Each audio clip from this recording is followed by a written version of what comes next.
The people who are harnessing racism, bigotry, anti-Semitism, homophobia, anti-trans, anti-Islamic, all that stuff, anti-Islam, not anti-Islamic, they're, as you said, very convicted. But also we should remember that in some cases, they are very definitely abusing power, political power, in some cases they're simply using it. We, for the reasons I said before, are the most loving people. Oh, I don't want to go there.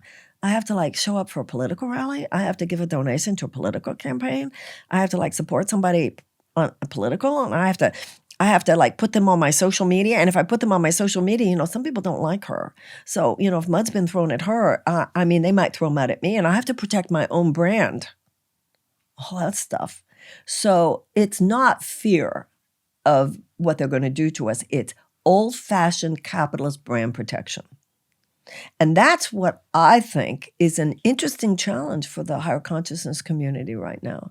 I've seen people, friends of mine, oh, I really love you, Marianne. I really hope you'll do well. But, I just really, not everybody in my audience really is into that. So I just have to, I really love you, and good luck. And, I hope you win.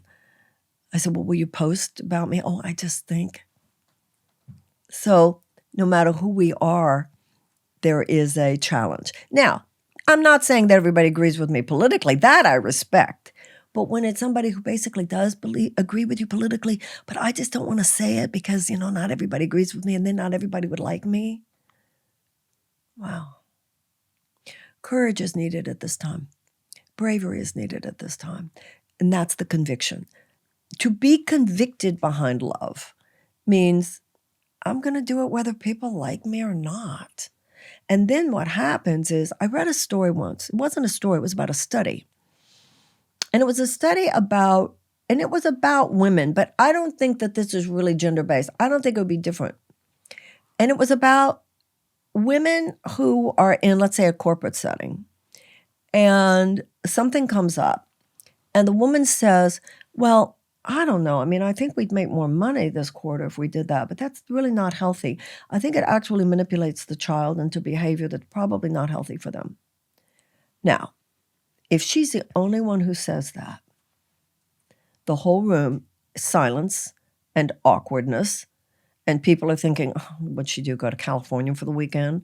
Just silence. But what this study was saying is that if even one person stands up and says, I agree with her, the entire system will change. The entire system will change. I had an experience many years ago when I was in Israel.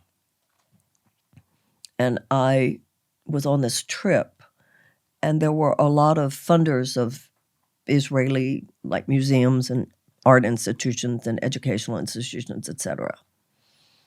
But it was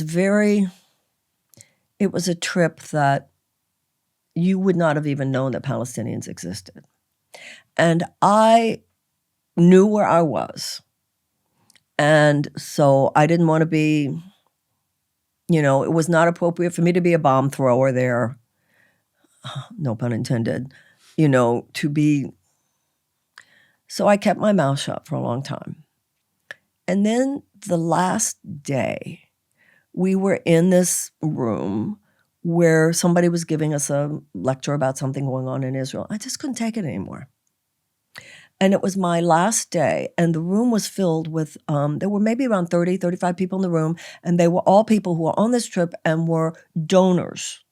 Young, like 30s, 40s, a lot of youngish, but donors, and some of them very major donors to Israel. And the last day, I just sort of couldn't take it. And I thought, it's a final day anyway. So what does it matter? And I said, how can you guys just expect us to show up, to have these conversations, to support Israel? We're supposed to just pretend that the Palestinians don't exist? Now, I said that. I said, can't we even just include it in the conversation, what Israel needs to do? Now, I expected that, oh my God, who invited her? I expected, well, they're never going to invite me again. There was a moment of silence, and then the entire room erupted. Yeah, what do you expect us to do when we go back to the United States? How can we can't, do you think we're just supposed to leave? The whole room erupted. Everybody was thinking that. What we needed was just one person. And then what was particularly touching was the same thing came from the woman who was leading. You know, Israel has a left. Israel has a Labor Party. Israel has people who are tearing their hairs out about all this. And, you know, and I remember the first time I went, the person who was the guide said to me when I left, he said, if you're not heartbroken, we didn't do our job right. And so I really learned something because I just gave permission. That's really what that quote is about. I expected everybody would turn around and look at me with cold eyes. And instead, it opened up permission for everybody who wanted to say, what are we supposed to do? How do we go back? How do we justify? Blah, blah, blah. And then, of course, what really was beautiful was it was shared. I mean, it's too many Americans don't realize it's not like people are stupid or ignorant or uncaring, or there are a lot of people as concerned as we are.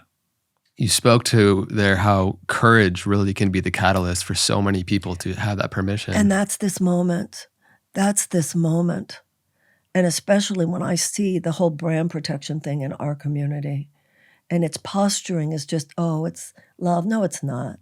It's you're afraid of saying it because, we all, listen, we all have our shadows, and every group has its shadows. And I think that, remember when the late Debbie Ford wrote that book, The Dark Side of the Light Chasers?